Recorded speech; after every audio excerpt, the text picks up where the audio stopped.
Classic 250 F5 fuel injection yan mga megs, di ba? Ang lupit ng Classic nito dahil naka-inverted fork na po ito. Kung makita yung brand ng kanyang baso dito.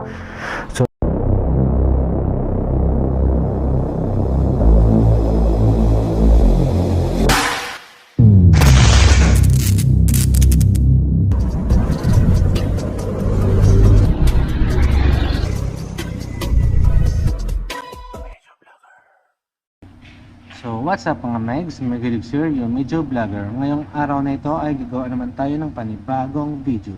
Ngayong araw na ito mga megs, nandito po tayo sa Rosie, Poblacion, Panglao Island o Bohol.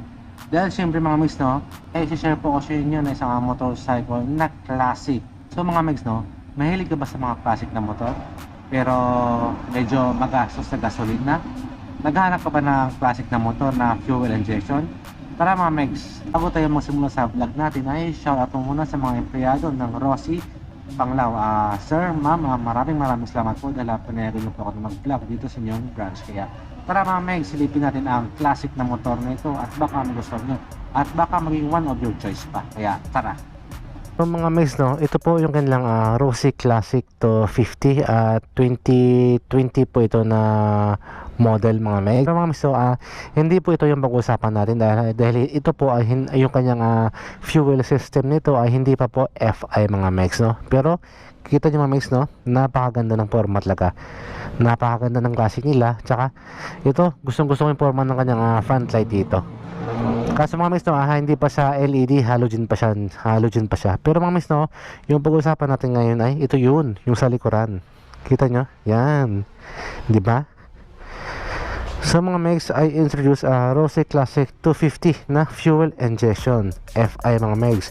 So mga megs, pag sinabi natin na FI ay sigurado mga megs na napakatipid po ito sa gasolina. So mga megs, kung mahilig kayo sa mga classic na mga ganitong design, ganitong style, kung mahilig kayo na mag-rides tuwing madaling araw tapos pupunta kayo ng Tagaytay para magkape kasama si OBR, ay mga megs, ito mga megs yung motor na babagay sa inyo. Kaya bago tayo magsimula ay montage natin to, kaya montage pasok.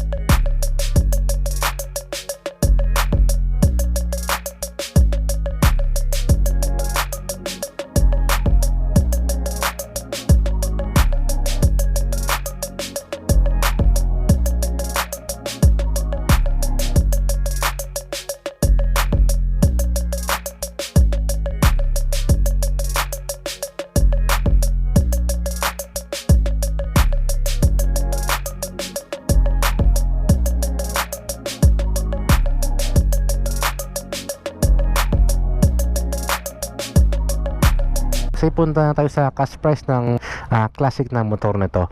So yung kanilang classic 250 ay mga megs ay nasa 94,000 at may down payment po ito na 15,000. At mga megs no, yung monthly natin for 3 years ay 3,495. At kapag on time ka po na magbayad ay may rebate po yan na 300. Basta't yun nga no, on time lang po tayo na magbayad mga megs, diba? Kita nyo yung kanyang 3D emblem dito na Classic 250 F5 fuel injection na yan mga megs, diba? At siyempre mga megs no, ito po yung kanilang 250 na hindi po siya classic no. Hindi po siya classic, hindi po siya FI yan. So iba, medyo dito sa FI nila ay medyo may nag-iba mga megs no. Dito sa kanyang handlebar, yan, sa kanyang naked handlebar ay nag-iba. Dahil dito sa kanilang bago, yan, iba na po yung kanyang handlebar dito. Diba? Ang ganda na siya oh. Yan. Matte black siya, mas lalong umangas. Tapos mga megs no, sa kanyang front light naman. Yan. Ito yung FI. Yan. Tapos ito naman po yung sa hindi FI. Yan. So may cover pa siya dito. Ganda diba? Mga megs no, dito sa kanyang front light mga megs ay LED na po yan. So diba dati sana ay maglabas si Rosie ng Classic 250 na LED na po yung headlights. Kaya ito, pinakinggan tayo, mayroon na siyang LED. Tsaka ito ata mga miss, may daylight running light na umiilaw po yan araw man or gabi, so hindi po nawawala yan. Saka talaga yung mga hugis ng front light na mga classic mga miss, no? Tsaka kita nyo yung kanyang signal lights dito na LED rin, tsaka ang ganda, di ba?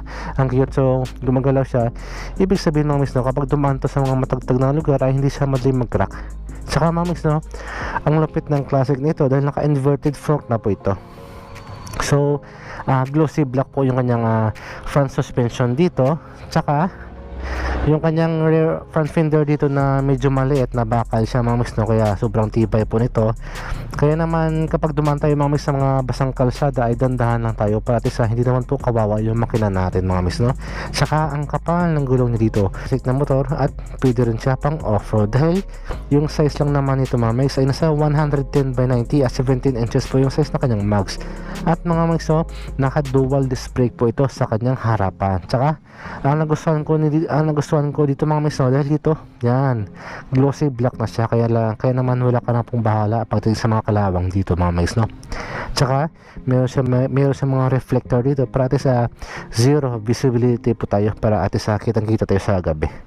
At siyempre mga miss, no, yung brand naman ng gulong niya dito isang Wangqing at made in China po siya, di ba?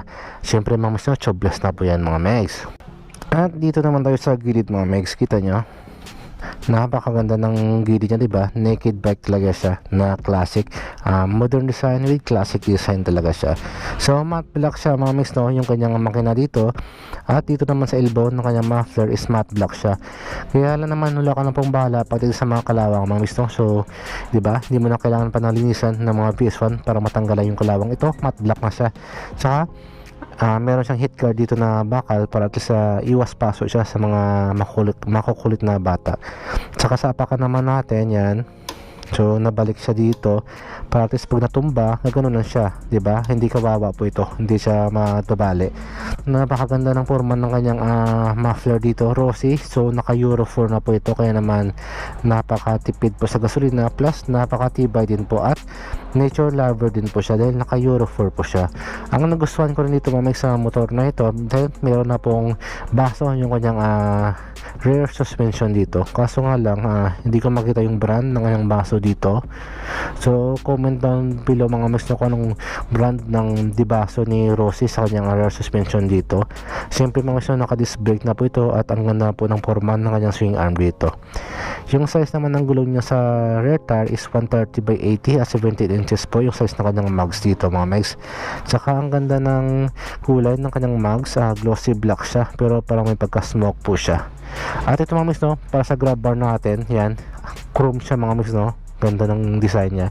So bumagay siya sa kulay ng matte black hanggang sa glossy black at naka chrome siya dito, diba? Ganda. Tsaka mga miss, no, sa rear fender niya, yan sakto lang talaga yung lapad niya.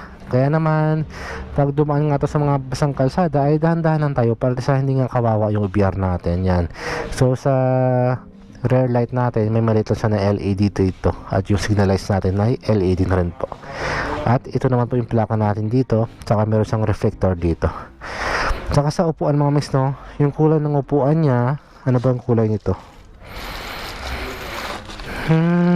Yun, ganun din siya mga miss, no. So kulay brown siya na leather yung kanyang upuan dito. Tsaka siyempre matte black siya, tsaka may 3D emblem na rosy dito. Tsaka kita nyo mga miss, yung tangke niya tabingi, pero ganyan talaga yung design ng kanyang tangke dito. Tsaka kita nyo yung kanyang naked handlebar, iba na po yung forma ng kanyang naked handlebar dahil sa kanilang 250 na hindi pa FI, ganito pa po yung forma ng kanyang handlebar sa kanilang 250 na hindi pa po FI, di ba? So parang hindi siya bagay sa forma ng motor na ito. Pero dito sa kanilang FI ay mas lalong umangas, di ba? Switch, meron siyang kill switch at siyempre pwede mapatayin yung ilaw natin sa araw to save battery. At ito man po yung power natin, high beam, low beam, signal light, horn, tsaka meron po itong hazard light. Tsaka mga miss, no, yan, meron siyang pass switch. Tsaka yung kanyang throttle dito, ang ganda po ng hawakan niya, yan. So madikit siya, ganda. Tsaka yung kanyang may maliit, so meron siyang maliit dito na digital meter panel, yan, maliit lang siya. Ganda tingnan. Ganda, oh, diba? Ganda mga mais. Siyempre, naka-standard key din po ito. So, ang laki rin po ng tangke niya dito. Napaka-bulky rin po talaga. Tsaka, mga mix, no, ang laki po talaga ng classic na ito. May nakikita rin po ako na nag-drive nito. At napapalingon talaga ako dahil nagustuhan ko yung forma niya. Doon mga mix, no, sa classic nila na ganito. Ito yung nakita ko na sa kalsada na. Pero ito, wala pa akong may nakita sa kalsada. Pero ganda ng forma mga mics. Kaya yun mga mics, no, kung gusto nyo ma-avail yung kanilang Rossi Classic 250 Fi ay punta lang po kayo mga mics sa mga malapit na mga Rossi inyo at mag-inquire po kayo. At siguro mga mics na magugustuhan nyo ang motor na ito. Kaya adios.